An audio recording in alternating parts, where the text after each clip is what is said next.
السلام عليكم ورحمة الله وبركاته. الحمد لله الصلاة والسلام على نبينا محمد وعلى آله وصحبه ومن تبعهم بإحسان إلى يوم الدين أما بعد. طيب اليوم سندخل إن شاء الله في الأصل الخامس. On va prendre le cinquième fondement de ce livre qui regroupe ces 6 fondements. Tu nous répètes les 4 premiers? Barakallahu fik. Al-Ikhlas, la sincérité. Naam.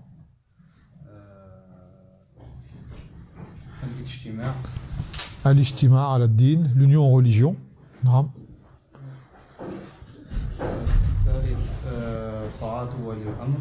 Troisième, qui est l'obéissance au gouverneur musulman. Ahsanta.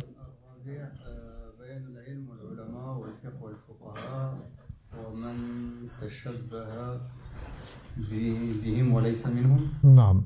Et le 4e fondement, c'était le fait de savoir qui sont les savants, concrètement, et qui sont les fuqaha, et qui sont les gens, on va dire, les imposteurs qui leur ressemblent, mais ne sont pas d'eux, pour distinguer.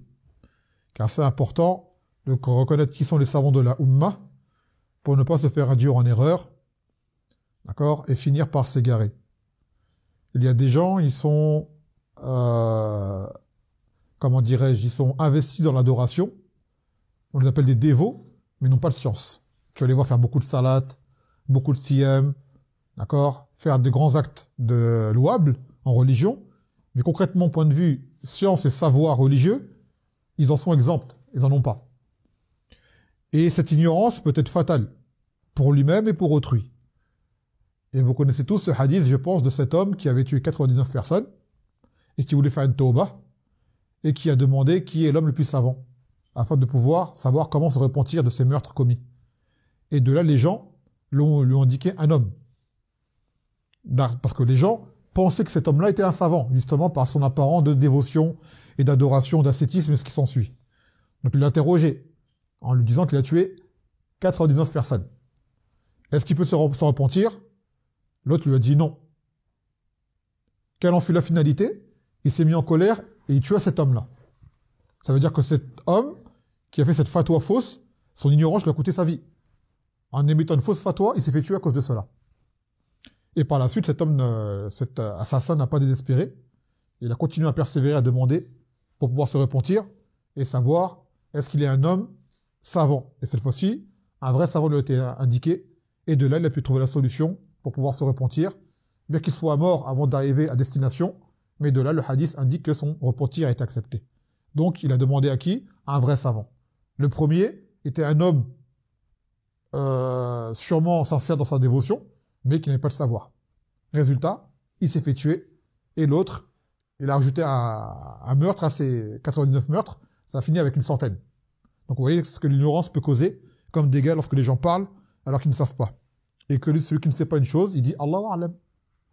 Dire Allahu a'lam, il n'y a aucune honte, bien au contraire, c'est valorisant. Tu reconnais que tu n'as pas de savoir, et que ce savoir, il revient à Allah subhanahu wa ta'ala. Donc maintenant, aujourd'hui, on va prendre le 5e fondement. Taïb, on va lire d'abord le matn, et ensuite le commentaire de Cheikh al-Fawzan, hafizahullah ta'ala, avec quelques légers commentaires. يقول الأصل الخامس بيان الله سبحانه لأولياء الله وتفريقه بينهم وبين المتشبهين بهم من أعداء الله والمنافقين والفجار. Donc maintenant, 5e fondement, qui est de quelle manière Allah Azza wa Jal a clarifié qui étaient ses alliés, ses rapprochés. Et pour différencier entre eux, ces vrais alliés, et ceux qui leur ressemblent, qui en réalité sont des alliés de Shaitan. Parmi les hypocrites et les débauchés. Fujjar. ويكفي في هذا آية من سورة آل العمران هي قوله قل إن كنتم تحبون الله فاتبعوني يحببكم الله.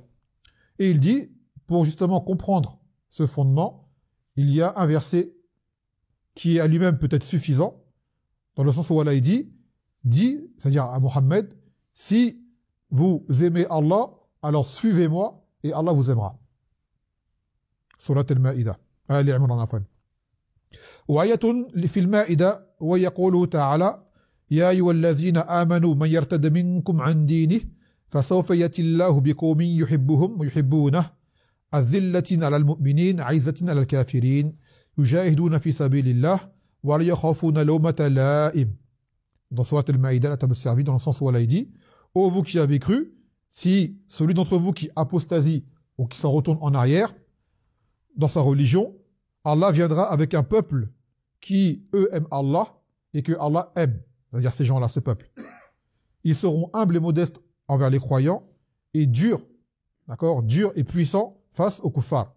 Et ils combattent sur la voie d'Allah Azza wa Jal sans craindre quelconque remords ou reproche. وآية في يونس ويقوله ألا إن أولياء الله لا خوف عليهم ولا هم يحزنون الذين آمنوا وكانوا يتقون. Dans le sens où Allah dit, n'est-ce pas que les alliés d'Allah Azza wa Jal, nulle peur sur eux et ne seront point attristés, ceux qui ont cru et qui ont craint. Ceux qui ont cru et qui ont craint. ثم صار الأمر عند أكثر من يدعي العلم وأنه من هداة الخلق وحفاظ الشرع إلى أن الأولياء لابد فيه من ترك اتباع الرسل ومن تبعهم فليس منهم.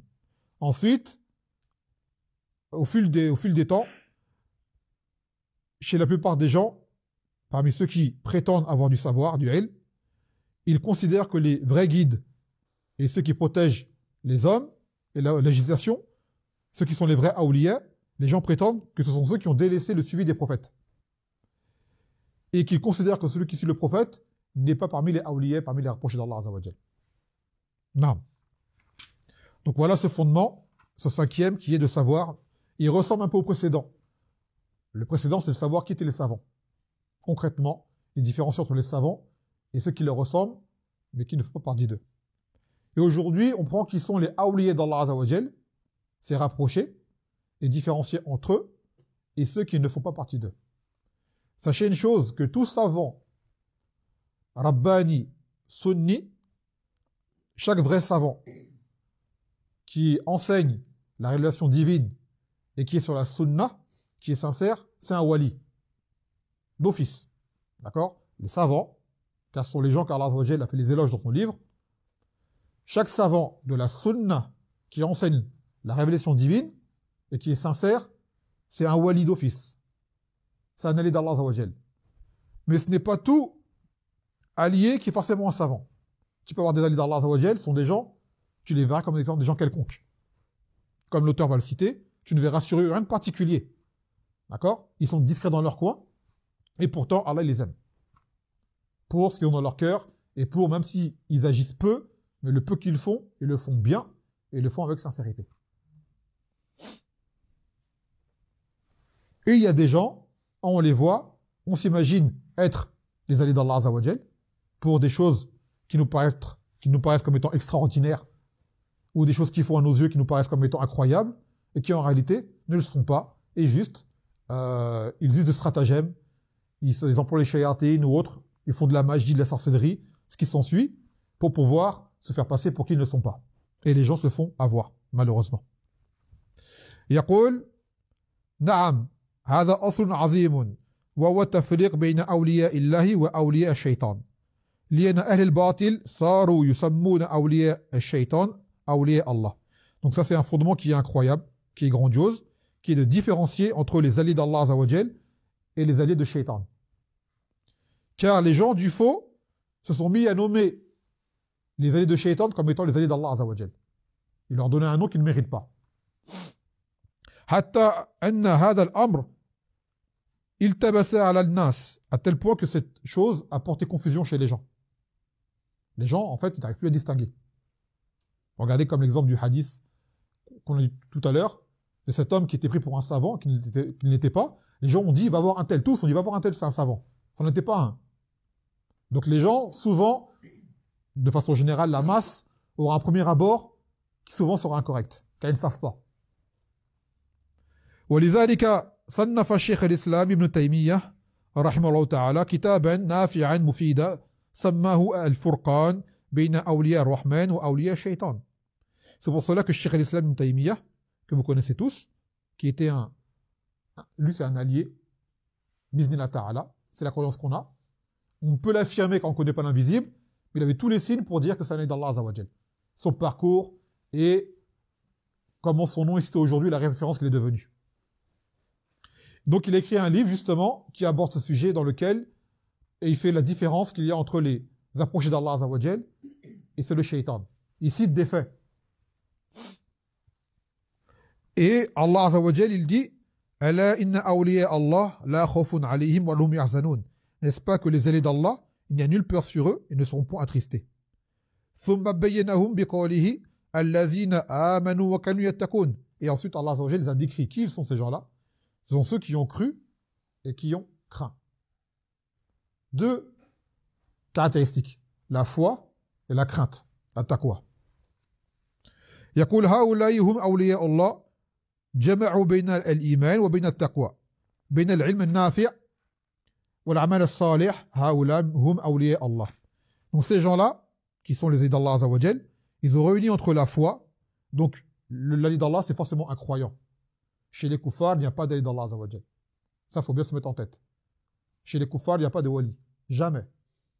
D'accord? Que ce soit un tel qui fait des actes humanitaires, qui fait du bien à nos yeux pour le monde, s'il ne croit pas en Allah, en son messager, en le Coran, c'est pas un wali, jamais.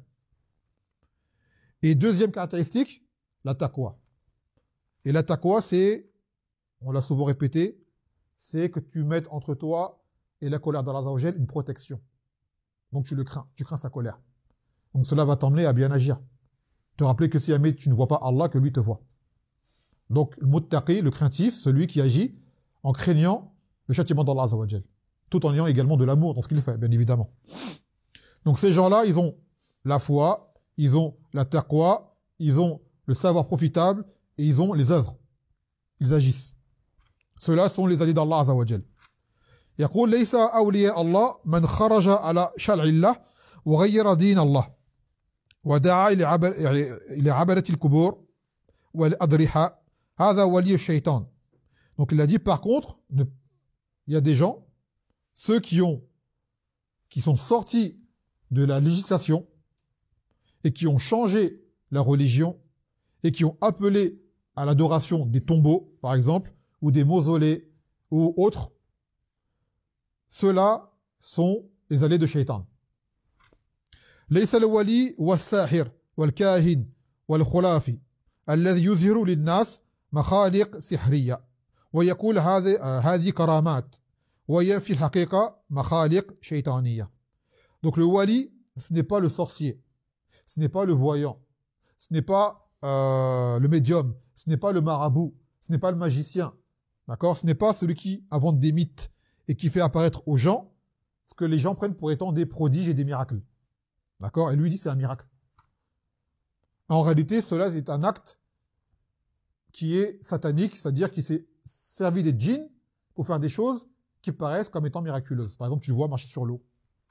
Tu le vois voler dans les airs. Il y a des gens, vraiment, ils le font. Tu vas le voir faire des choses incroyables, tu vas dire, ah, ça c'est un miracle. Et les miracles, il n'y a que les awliya qui les font. Eh ben non. Lui, c'est pas un miracle qu'il a fait. Il a fait du sihr, il a fait du shirk pour que des shayatines soient à son service, d'accord, et puissent lui faire des choses incroyables aux yeux des gens. Et plein de gens que vous voyez aujourd'hui, qui sont nommés comme étant des magiciens et autres qui font des choses incroyables, ils se servent des djinns. Beaucoup d'entre eux. Je dis, c'est quoi son truc? Son truc, c'est le shirk. Il a fait du shirk. Cherche pas un truc derrière son dos ou un truc derrière un miroir. Non. Ils font des choses, ils font du shirk, ces gens-là. Il y en a, c'est des passe-passe, certes, mais les grands magiciens que vous connaissez, ce sont des sorciers. Et la sorcellerie, ça existe. C'est pas un mythe. Et pour faire de la sorcellerie, tu es obligé de faire des actes d'adoration pour que Allah Azza wa Jal, pour que les shayatines soient à ton service. En réalité, c'est toi qui as leur service. En réalité. Car au final, ils finissent par te contrôler. Mais, si jamais tu fais ce qu'ils te demandent, ils vont dire, si tu veux qu'on fasse quelque chose pour toi, on va le faire. Mais au final, tu es prisonnier d'eux. Jusqu'à la fin de tes jours. Il a yasha Allah. Donc faire attention. D'accord? Et l'imam Shafi'i disait, pour savoir c'est quoi un wali, quand tu vois quelqu'un qui marche, qui lévite dans l'air, qui marche sur l'eau, ou qui fait des choses incroyables, il disait, nous on ne le juge pas comme étant un wali, tant qu'on ne voit pas, on regarde qui il est, est-ce que ses actes, de façon générale, sont conformes à la sunna. Si tu vois que c'est pas quelqu'un qui est conforme à la sunna, tu peux dire tout ce qu'il fait là, c'est juste de la sorcellerie. C'est tout. C'est pas un wali. يقول محبة الله هي أعظم أنواع العبادة وعلامة محبة الله اتباع الرسول صلى الله عليه وسلم فالذي يتبع الرسول ليس وليا لله الذي لا يتبع الرسول ليس وليا لله ولا يحب الله وهؤلاء المحرفون يقولون لا يكون وليا لله إلا إذا خرج عن طاعة الرسول فهم عندهم الولاية في الخروج عن سنة الرسول صلى الله عليه وسلم والاعتماد على الخرافات والبدع وهذه هي الولاية عندهم. Donc maintenant, la plus grande forme d'adoration qu'on puisse faire, c'est l'amour. Légiférer envers Allah subhanahu wa ta'ala. L'aimer comme il se doit. D'accord? Un amour qui est un amour d'adoration. Et cette marque d'amour que l'on porte pour Allah, c'est quoi son signe, son indice? C'est le suivi de la sunna. Comme dans le verset, قُلْ إِن كُنْتُمْ تُحِبُّونَ اللَّهَ فَاتَّبِعُونِي يُحْبِبْكُمُ اللَّهُ وَيَغْفِرْ لَكُمْ ذُنُوبَكُمْ. Le Coran là, il dit au Mohammed, c'est-à-dire de dire aux gens, si vraiment vous aimez Allah, alors suivez-moi. Et Allah vous aimera et pardonnera vos fautes. Donc quelqu'un qui dit aimer Allah Azza wa Jal, ça se verra. Et tu verras qu'il sera sur la sunna, obligatoirement. D'accord? Après, on ne dit pas que les gens qui sont sur la sunna n'aiment pas Allah du tout. Ils l'aiment, mais d'un amour qui est insuffisant. D'accord? Leur amour, il est insuffisant. Il y a même des koufars, ils aiment Allah. Mais leur amour n'est pas pris en compte, et il est insuffisant également. L'amour réel, concret, il se reflète à travers le suivi de la sunna. Si tu aimes Allah Azza wa Jal, tu seras obligé d'aimer son prophète. D'aimer tous les prophètes, bien évidemment, mais celui-ci en particulier, car c'est celui qui t'a été envoyé, et qui t'indique comment appliquer l'islam. Donc tu ne peux que l'aimer. Et celui qui ne suit pas le messager sallallahu alayhi wa sallam, ce n'est pas un wali. Jamais. Et il n'aime pas Allah. Et ces gens-là, justement, c'est aujourd'hui les gens, vous allez les voir, ils sont parmi les extrémistes, parmi les soufis, qui disent qu'en fait, nous on arrive à un stade tellement haut dans l'adoration qu'on n'a plus besoin de la sunna. Ça c'est pour vous, ça les petits. Nous, ça y est. Ils servent du verset dans lequel Allah Azza wa Jal dit « Wa'bud rabbaka hatta yatiyaka al-yaqin » et adore ton Seigneur, c'est ce que te vient la certitude. Il dit, moi, c'est bon, la certitude, je l'ai. Alors qu'en vrai, le verset, la yaqin, c'est la mort. C'est-à-dire, tu adores Allah jusqu'à la mort. Il n'y a pas de retraite en islam. T'arrives à un âge, c'est bon, je suis vieux, j'arrête. Non, jusqu'à la mort. Tu commences depuis petit, dès que tu peux commencer, c'est toute ta vie, l'islam. D'accord? Ah ben, eux, ils disent, moi, j'ai un stade tellement haut que vous ne voyez pas, je suis un allié d'Allah, j'ai plus besoin de faire la salat, plus besoin de faire le siyam. Ça, je suis au-dessus de ça, moi. D'accord? Donc lui, c'est un kafir, concrètement. Et ben lui, les gens vont dire, waouh, lui c'est un wali. Il est tellement bon qu'il a plus besoin de faire les ribadas comme nous. Nous on est encore tellement faibles qu'on doit suivre le prophète. D'accord? Et ça, ce point-là, c'est un point pour ceux qui étaient présents, qu'on avait pris dans le livre Nawaqid al-Islam, qui sont les annulatifs de l'islam. Et parmi eux, c'est quelqu'un qui croit qu'il peut sortir de la législation de Mohammed sallallahu alayhi wa sallam, et il prend comme argument le fait que le Khadir n'est pas suivi Moussa. Dans Surat la Caverne. Allah Azza wa Jal a envoyé Moussa et le Khadir, qui a fait des actes incroyables. D'accord? Donc ils disent, regardez, El Khadir n'a pas suivi Moussa. Et pourtant, il obéit à Allah Azza wa Jal, et c'est un wali. Donc nous, c'est pareil. On ne suit pas Mohammed, parce que on a un savoir qui nous suffit. Et cette argumentation, elle est complètement fausse. D'accord? Car déjà, en premier lieu, Moussa a été envoyé au Bani Israël. Avant, les prophètes n'étaient envoyés qu'à un peuple en particulier, pas à tout le monde. D'accord? Et Moussa a été envoyé au Bani Israël. Al-Khadir n'était pas des Bani Israël. Donc, il n'était pas obligé pour lui de suivre Moussa. Ça, c'est de 1. Ensuite, comment Moussa est parti rencontrer le Khadir? C'est qu'il a dit, il a été interrogé, Hal ta'lam ahadan wa a'lam mink? Connais-tu une personne qui soit plus savante que toi? Il a dit non. C'était à son époque, bien sûr. Hein. Il a dit non. Et là, Allah lui a dit, Naam, qu'il y a quelqu'un qui a un savoir que tu ne possèdes pas.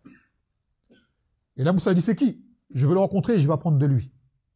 Et là, c'est là qu'il y a l'histoire dans la sourate de la caverne, avec le poisson, qu'il a rencontré le Khadir. D'accord? Le Khadir. Et ensuite, il y a une divergence sur le Khadir. Est-ce que c'était un prophète ou un homme pieux, un wali, qui faisait des miracles? Il y a des savants qui disent que c'était un homme pieux, un wali. Et d'autres qui disent non, c'était un prophète. Et cette parole-là paraît comme étant plus forte. Pourquoi? Car déjà, les actes qu'il a fait, il a dit dans le verset, Ma fa'altuhu an amri. Je n'ai pas fait de moi-même ce que j'ai fait. D'avoir abîmé le bateau, d'avoir tué l'enfant et d'avoir restauré le mur. Comme il a reçu par la révélation. Ça vient pas de sa tête. Et la révélation vient à qui? Au awliya, au anbiya, au prophète. Ça c'est de un.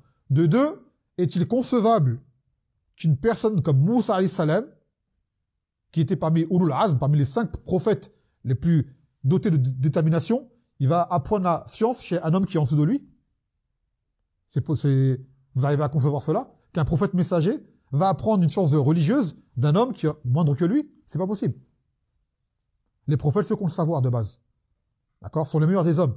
Un prophète ne pourra pas apprendre la religion qu'il a comme révélation par Allah Azza wa Jal d'une autre personne, si ce n'est un autre prophète.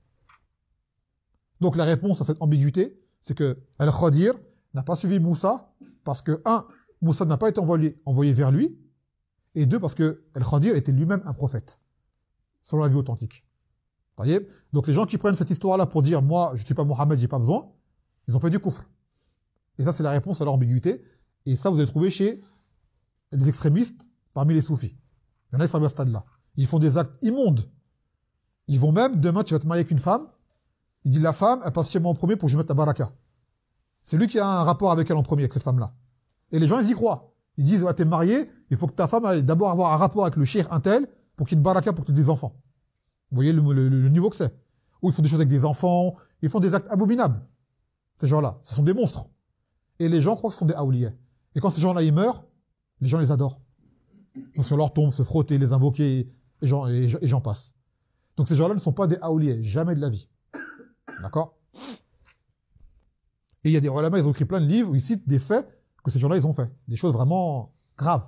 D'accord? Qu'un être humain, il dit, c'est pas possible qu'il y a qu'un monstre sanguinaire ou un gros pervers qui fait des choses comme ça. Et maintenant, ils l'ont fait.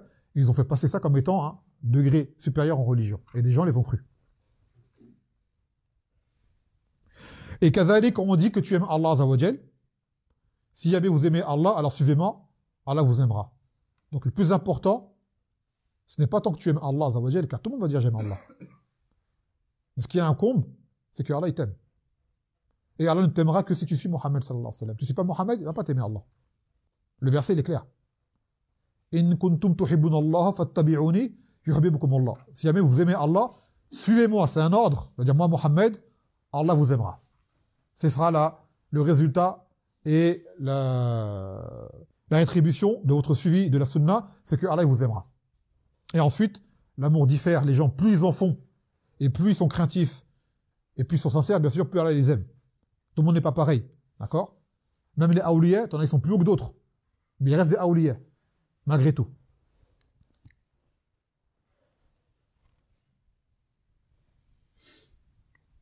Donc sachez que toute personne qui est croyante et qui craint Allah, d'accord, c'est un wali. Et toute personne qui est croyante et qui craint Allah d'une crainte valable et concrète sera forcément sur la sunna. C'est inévitable. Puis dans le verset, lorsqu'il dit Ya ayyuhallazina amanu man yartadda minkum an dinihi fasawfa yati Allahu biqawmin yuhibbuhum yuhibbunah azillatin 'alal mu'minin 'aizatin 'alal kafirin yujahiduna fi sabilillah wa la yakhafuna lawmata la'im. Ô vous qui avez cru, ceux d'entre vous qui apostasient ou qui s'en vont en arrière de sa religion, Allah viendra avec un peuple, d'accord, que lui il aime. Et eux, ce peuple-là, ils aiment Allah Azza wa Jal. C'est quoi leur caractéristique? Ils sont humbles et modestes envers les croyants, et ils sont forts et puissants devant les kuffars. D'accord? Et ils luttent sur la voie d'Allah Azza wa Jal sans crainte de remords. Donc, également, parmi les choses qui font que Allah il t'aime, c'est que tu fais des efforts sur ce sens-là. Avec les croyants, tu es modeste, tu es doux, et être doux, ça veut pas dire que tu t'es sur tout. Des fois, il y a besoin de dureté sur certains points. Le Nabi sallallahu alayhi wa sallam a déjà été dur avec ses compagnons lors de certaines situations. Ça, c'est un besoin qu'il y a. Comme toi avec ton enfant, là-bas, c'est que t'es doux, mais quand il fait des bêtises, tu vas pas être doux avec lui. Ou il fait des choses dangereuses qui peuvent lui nuire, tu vas pas être doux avec lui. C'est pour son bien. D'accord? Et avec les koufars, par contre, ils sont forts et ils sont fiers. C'est-à-dire que le croyant, concrètement, il n'est pas rabaissé comme ça dans les koufars, il a toujours peur, il est humilié. Là, tu gardes la tête haute. Alors là, il t'a choisi, il t'a mis sa religion dans le cœur, il t'a donné la guidée, tu connais le Coran, et on espère que ce soit un wali, il n'y a pas tu te rabaisses devant les koufars, jamais de la vie. Je te dis pas tu viens et t'es orgueilleux, c'est pas ça qu'on dit. L'orgueil, ça c'est blâmable, à quiconque. Mais tu es une personne, tu es fier de ta religion. D'accord? T'as pas de justifier devant eux, à te sentir moindre qu'eux, en deçà d'eux, à devoir te justifier à chaque fois. D'accord? Parce que si jamais tu meurs sur l'islam, toi tu seras au Jannah, et lui, au feu. Donc comment aujourd'hui tu vas dire te rabaisser pour quelqu'un qui est probablement parmi les gens du feu, alors que t'es meilleur que lui? C'est pas concevable. Donc sois toujours fier de ta religion. N'aie pas honte d'être musulman. N'aie pas honte de montrer ta religion. Faut jamais avoir honte. C'est une fierté. D'accord? Allah t'a mis musulman, parmi ses serviteurs, sois-en fier. C'est un cadeau qui t'a fait, le meilleur cadeau qu'il y a au monde. Il n'y a pas mieux que cela, qu'avoir l'islam. Donc faut en être fier, et bien sûr le remercier. Non. Ensuite, dans le verset, il y avait le deuxième verset, on l'a lu déjà.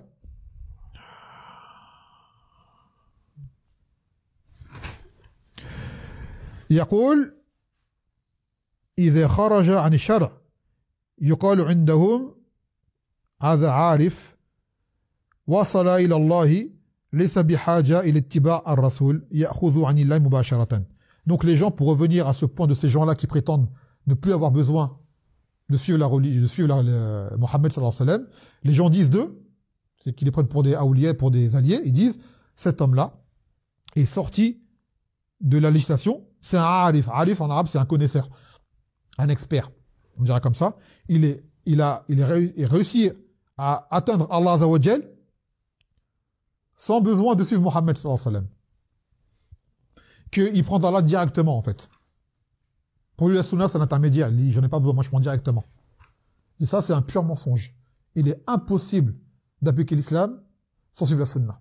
Tu vas tomber dans des inventions, dans des égarements, dans des innovations, et voire pire encore. Vous voyez, il n'y a qu'une seule voie, une seule religion, c'est l'islam. Et cet islam, il y a une façon de le pratiquer avec la sunna. Et cette sunna, tu la comprends que d'une seule façon, comme l'ont compris les salafs. Si tu sors de ça, tu vas te perdre. Quoi que tu fasses, tu vas te perdre. C'est inévitable.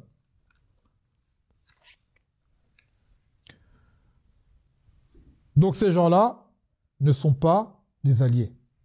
D'accord? Ne sont pas des alliés. L'autre jour, on en parlait dans le ders qu'on a fait il y a 2 semaines. On a parlé des marabouts. Par exemple, quand tu vas au village, dans les pays d'Afrique, le marabout c'est pris comme ça justement. C'est lui le wali, c'est lui le chef, c'est lui la référence, c'est lui le religieux, c'est lui ceci. Non, lui c'est un mouchirik. C'est peut-être le pire d'entre vous celui-là. D'accord? Car il fait les actes les plus immondes qui existent. C'est du shirk akbar. Il fait de l'idolâtrie. Même si les gens ne le voient pas faire, un marabout, pour qu'il fasse ce qu'il fait pour marabouter les gens, faire les sorts qu'il fait, il ne fait que du shirk. Ça vient pas d'Allah Azza wa Jalla ce qu'il fait. Allah l'a laissé faire. D'accord? Il n'a pas de pouvoir. Allah l'a laissé faire pour l'éprouver, mais ce qu'il fait pour pouvoir l'obtenir, ce que les gens appellent pouvoir ou quoi, il fait du shirk et il a des shéatines qui le servent. C'est tout. Par exemple, Cheikh Al-Islam donne l'exemple que toi, vous savez qu'on a tous des djinns avec nous. Le Karin, qui est tout le temps avec nous. On a les anges qui nous surveillent, on a aussi un shaitan avec nous, tout le temps. Ce shaitan, c'est tout ce que tu fais. Il est là chaque fois. D'accord? Et ben lui, ce marabout, ou ce arif, ou ce sorcier ou quoi, le shayatin travaille avec lui. Ce shayatin, pas ton shaitan à toi.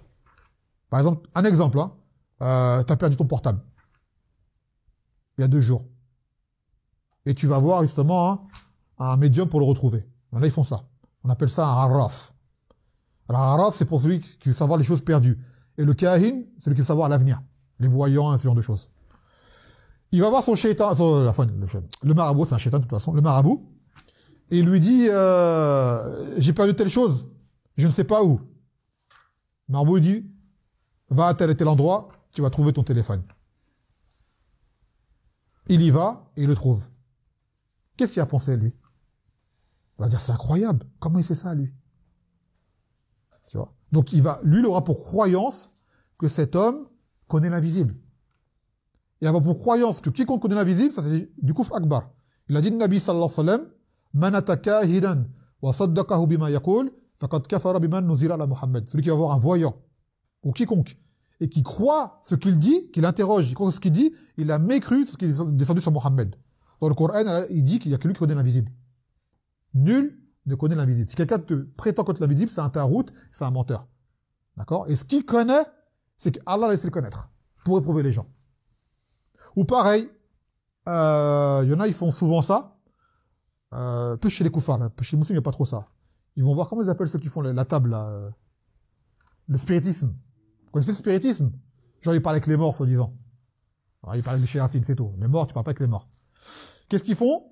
L'autre, il va voir cette personne-là, je sais pas comment il les appelle. Il vient avec sa table, avec son triangle, et il dit,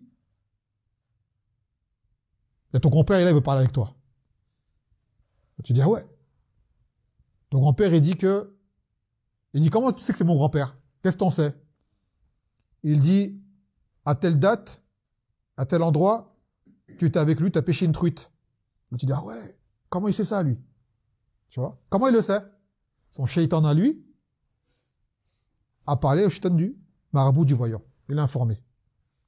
D'accord? Attention, nos shayatines ne parlent pas forcément avec les gens, avec les autres. C'est qu'Allah a permis que lui parle avec celui-là. Sans quoi, c'est pas tout le monde qui peut faire ça. D'accord? C'est pas tout le monde qui peut faire ça. Mais des fois, ça arrive comme ça.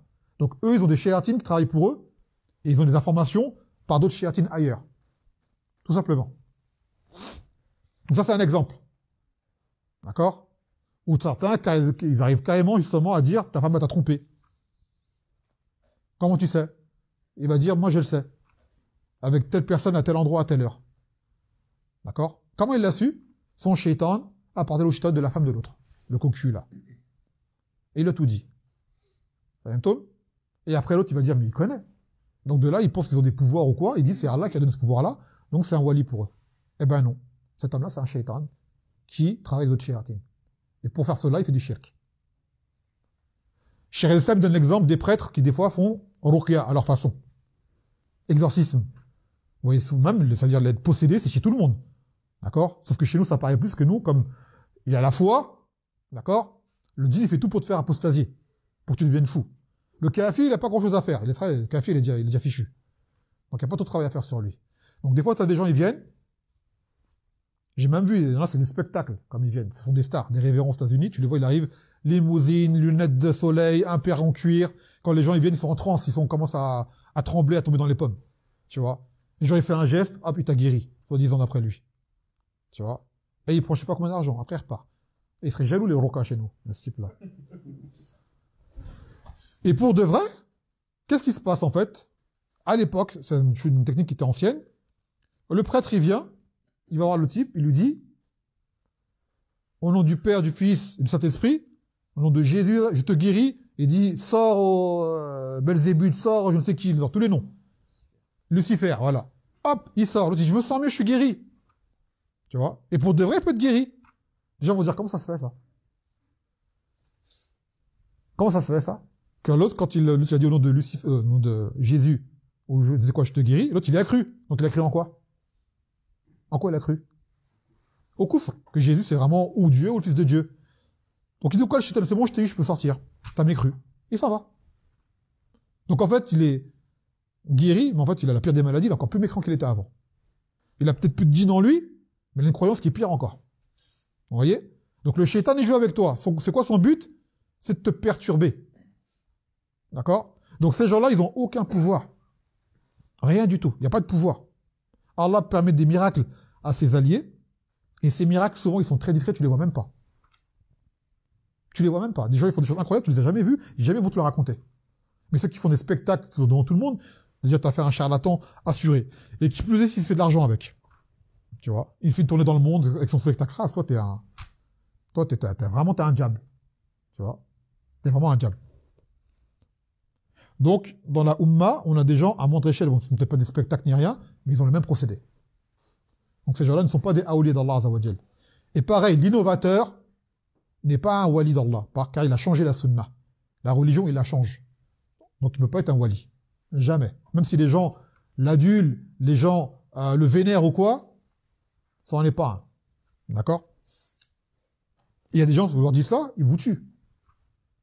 Par exemple, ceux qui sont d'Afrique, les Sénégalais principalement, vous dites que Amadou Bamba, c'est pas un wali, ils te tuent. Tu vois? Ils vont te tuer. Parce que pour eux, c'est un wali, voire même, ils l'adorent. Ils sont arrivés à un niveau de fanatisme. D'accord? Que même nous, demain, quelqu'un me dit Allah, c'est pas le Dieu, je vais pas le tuer. Mais eux, ils vont te tuer pour ça. Vous voyez le niveau d'égarement. Donc ces gens-là ne sont pas des awliya nam. Ensuite, il dit,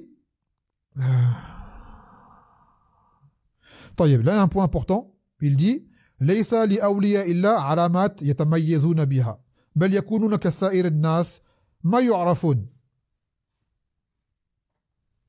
والرسول صلى الله عليه وسلم يقول رب أشعث أغبر مدفوع بالأبواب ولو أقسم على الله لا أبره. Donc, ces alliés d'Allah Azza wa Jal, ils n'ont pas de style, on va dire, apparent, distinctif. Ce sont des gens discrets. D'accord? Ils sont comme tout le monde. Quand on dit tout le monde, les musulmans. Tu ne les connais pas, forcément. Et dans un hadith, le Nabi sallallahu alayhi wa sallam, il a dit qu'il se peut que ce soit une personne qui vienne avec les cheveux ébouriffés, les pieds empoussiérés, que tout le monde rejette, et lorsqu'il invoque Allah Azza wa Jal, Allah lui répond. Les gens le voient comme étant un moins que rien, d'accord? Une personne sans valeur, alors qu'auprès d'Allah Azza wa Jal, il a une grande valeur. Il dit, هذه صفات أولياء الله أنهم لا يظهرون أنفسهم بل يحرصون على الاختفاء لأجل الإخلاص لله. Donc ces gens-là, parmi leurs caractéristiques, c'est qu'ils ne font pas connaître. Ils font tout pour rester discrets. D'accord? Pour rester le plus sincère possible. Ça, c'était le cas de, par exemple, qui est connu? Un tabi'in qui est connu. Dans les hadiths, il était cité. Je pense que vous le connaissez. Allez voir comment il s'appelle. Uwais al-Qarni. Uwais al-Qarni, c'est un homme qui n'était pas un compagnon. Et le Nabi sallallahu alayhi wa sallam a parlé de lui. Il a dit, cet homme-là, il a dit, Omar, si vous rencontrez cet homme-là, demandez-lui qu'il demande pardon à Allah pour vous, car Allah répond à ses invocations, car il était très bienfaisant envers sa mère. Et tu le reconnaîtras parce qu'il avait une tache, il avait été atteint d'une maladie de la peau, il en était guéri, il lui reste juste une marque. C'est un yéménite, cet homme-là, un homme du Yémen. Et par la suite, après la mort du Nabi sallallahu alayhi wa sallam, des gens du Yémen sont venus. C'était Omar qui avait l'autorité à ce moment-là. Et il a dit, quand il a vu que c'était des Yéménites, est-ce qu'il y a parmi vous un qui s'appelle Uwais al-Qarni? Ils ont dit oui. Il a dit c'est qui? Il a dit c'est un tel. Il l'a convoqué. Et après il lui a dit, le Nabi sallallahu alayhi wa sallam m'a parlé de toi. Et il m'a dit que si jamais je te rencontrais, que tu demandes, que je te demande, que tu invoques pour moi Allah qui me pardonne. Donc là, Uwais al-Qarni, il a fait la chose. Et après il a disparu. D'accord? Il a disparu. Pourquoi? Car là, il savait que les gens allaient savoir qui il est. Il voulait pas qu'on sache qui il est. Donc il s'est caché. Pour rester sincère et que les gens ne viennent pas vers lui, tout le monde lui demande et qu'après, peut-être que sa niya peut changer. D'accord? Car les cœurs, ils sont faibles. Quand les gens te viennent, se mettent à faire ton éloge et être autour de toi, tu peux changer. Ce n'est pas tout le monde qui a la force de rester modeste, de rester humble. Donc après, il est parti, il s'est caché. Vous voyez? Et cet homme-là, il a été dit qu'il est parmi les tabi'in. Les tabi'in sont les gens qui ont connu les compagnons, mais qui n'ont pas connu le prophète Mohammed sallallahu alayhi wa sallam. Il a été dit que lui, dans la dévotion, l'adoration, c'est lui le meilleur. De son époque. Et quoi qu'il en soit, il dit, إذن صفات أولياء الله التواضع والاختفاء وعدم الظهور. Donc parmi leurs attributs, leurs caractéristiques, c'est qu'ils sont modestes, ils sont humbles, ils restent discrets. Ils se mettent pas en avant pour se faire connaître comme étant des awliya. Moi je fais, moi je suis. يقول attends. Ah non, j'ai oublié une phrase. Non. ثم أيضا عندهم الولي لو زي خاص بأن يلبس عمامة ويلبس ثوبا خاصا. Et pour les gens de la masse, ils voient que le wali, c'est quelqu'un qui aura un accoutrement particulier pour le reconnaître. Il ne s'habille pas comme tout le monde. D'accord? Et cela, justement, c'est faux. Et ça contredit la sunna. Car le Nabi sallallahu alayhi wa sallam était un homme commun, à tel point que lorsque les gens venaient pour l'interroger, ils ne le connaissaient pas, ils disaient qui est Mohammed? C'est-à-dire que parmi les sahaba, ils ne savaient pas qui il était. Tellement il était discret. Et les sahaba disaient, c'est lui. C'est-à-dire, il était habillé comme les autres sahaba. D'accord? Tu ne distinguais pas Mohammed des autres sahaba, si ce n'est par sa beauté, et on va dire par ce qu'il dégageait comme prestance. sans quoi dans son apparence ou quoi, il était comme les autres. Voire même que certains étaient mieux habillés que lui peut-être. Tant il était, vous savez qu'il était dans l'indigence, le Nabi sallallahu alayhi wa sallam. Donc, le wali n'a pas à se revêtir d'un accoutrement particulier pour être passé comme étant un wali. D'accord? Vous avez aujourd'hui une secte qui tourne, dont on entend parler sur les réseaux, qui font partie justement des soufis, qui s'appelle El-Karkariya. D'accord? Une secte El-Karkariya, je vois que les frères font beaucoup de réputation sur eux. Qu'elle a les récompenses. Là, je vais citer juste un point. C'est pas le pire qu'il y a chez eux. Ils ont des points, eux, ils font du shirk akbar. D'accord? Ils ont une croyance dans leur machère, qui justement, ils sont des walis, qui connaissent l'invisible, qui connaissent l'intention, ce qui s'ensuit. Là n'est pas le sujet. D'accord? Déjà, on a déjà réfuté ce point-là. Mais ils ont une chose particulière. Quand tu vas les voir, tu vas les reconnaître. Leur accoutrement, justement. Comment ils s'habillent? Ils sont habillés comme un camis avec plein de couleurs, comme des polychinelles. Comment on appelle le cube, là? Rubik's Cube. Tu vois là, un Rubik's Cube qui est défait, là, les couleurs? Mais ils sont comme ça. La violet, la orange, la jaune, la bleue, la blanc, voilà. Tu vois? Comme des clowns. Et cette façon de se revêtir, pour eux, c'est une adoration. Et leur argument, c'est qu'ils disent que c'est une marque d'ascétisme parce que les Sahaba mettaient des vêtements rapiécés. Comme ils n'avaient pas d'argent, un bout de tissu par là, un bout de tissu par là. Et ça, c'est complètement faux. D'accord? Mettre un bout de tissu sur un trou, c'est une chose. Mais prendre plein de bouts de tissu et après coudre pour avoir un camis, ça, c'est autre chose. Surtout, en plus, c'est des couleurs vives. Donc, eux se distinguent des gens par cet accoutrement. Donc ça, c'est pas la sunna. En plus, le Nabi sallallahu alayhi wa sallam, naha an libas et shuhra. Que le Nabi sallallahu alayhi wa sallam, il a interdit le vêtement. Le shuhra, c'est le vêtement par lequel tu te fais remarquer. Ça veut dire quoi, ce vêtement qui te fait remarquer? C'est ça? C'est ça? Il y en a, ils vont dire, hein. C'est ça ou pas? C'est ça? Non, c'est à toi que je demande. C'est ça? Tu sais pas? Non. C'est pas le fait de porter le camis ou un camis blanc. C'est pas ça, le shuhra. Ça, c'est la sunna. Où que tu sois. Le camis, c'est le vêtement du musulman. Où qu'il soit. C'est pas une shuhra.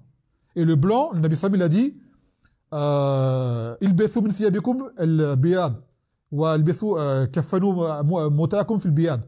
Fa innahu khayr siyabikum. Il a dit, le Nabi sallallahu alayhi wa sallam, il a encouragé de porter du blanc. Et le kafan du mort, il est blanc. Il a dit que c'est le meilleur de vos vêtements. Donc ça, on a un dalil, c'est une sunna de porter du blanc. De un. De deux, le camis, c'est un vêtement qui fait partie de l'islam, et le Nabi sallallahu alayhi wa sallam, il le portait fréquemment. On en a déjà parlé auparavant. Donc c'est pas ça, un vêtement shuhra.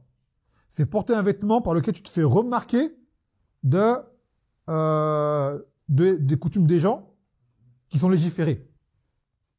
Qui sont légiférés. Par exemple, eux, où qu'ils aillent, avec leur quenouille, on dirait ça comme ça, d'accord? Leur haillon, où qu'ils aillent, tu vas les remarquer. À Mecca, tu vas les remarquer. À New York, tu vas les remarquer. Au Maroc, tu vas les remarquer. Où qu'ils soient. Même dans l'avion au sud de l'océan, tu vas les remarquer. Tu les vois direct. Et ils sont ridicules. Avec un chapeau autour du cou. Les chapelets, vous savez que c'est une bid'a. D'accord? Et ils dansent. Ils dansent, hein. Enfin, sérieusement, ils dansent. Hein? Je sais pas ça. Je suis pas au courant, mais je sais qu'ils dansent. Dans la mosquée, hein. C'est pas dans la rue. Tu vois? Dans la mosquée, ils dansent et tout. Pour vous dire que, voilà, ben ça, c'est exactement en opposition avec la sunna, et ça rentre là-dedans. Car ils veulent se faire passer pour des awliya, que leur cher, c'est un wali. Et aussi, le Nabi sallallahu alayhi wa sallam, c'est Abu Jahm, il lui a offert ce qu'on appelle une khamisa, un vêtement qui avait des rayures, des motifs. D'accord? Il a fait la salade dedans. Et après, il a rendu. Pourquoi? Parce que ces motifs le distrayaient. Dans la salade, il a regardé la khamisa. Donc, à la base, c'est d'avoir un vêtement uni, sobre, simple. Alors que dire d'avoir un vêtement Rubik's Cube? Tu vois? T'arrives dans la salade, c'est bon, tout le monde dans la salade, il y a plus trop chaud, tout le monde te regarde, ça y est, c'est fini. Même les jeunes rigolent peut-être même. Que dire c'était imam. Donc ça, donc rien que ce point-là, d'accord, suffit, sans même savoir le reste, qui est pire encore, hein. Je vous dis, c'est vraiment parmi les moindres de leurs problèmes. Mais qui déjà sautent aux yeux. Car ces gens-là veulent faire passer leur secte ou leur machère comme étant des awliya. Donc le wali, comme on dit, il est discret, c'est pas remarqué. Et encore moins comme ça. Donc ça, c'est le 5e point à retenir, qu'il faille différencier entre les alliés d'Allah Azza wa Jal et les faux. D'accord? Et le wali, comme on dit, si jamais demain il s'avérait qu'il ait fait un miracle ou quelque chose, il le cachera. S'il y a des témoins, il y a des témoins. Mais il n'ira pas après sur les réseaux s'afficher, j'ai fait ça, j'ai fait ça, j'ai fait ça. Peut-être des gens l'ont vu et l'ont raconté, peut-être. On a lu le dire, encore plus le film en train de le faire, ça c'est encore pire que tout. D'accord? Ça c'est ostentation à 100%. Riya miya bil miya. Et ça c'est mauvais, très mauvais. Non. Donc on va s'arrêter là aujourd'hui et Inch'Allah la prochaine fois on prendra le dernier et sixième fondement. Bismillah ta'ala. Allez, subhanaka wa bihamdik. La ilaha illa anta astaghfiruka wa atubu ilayk.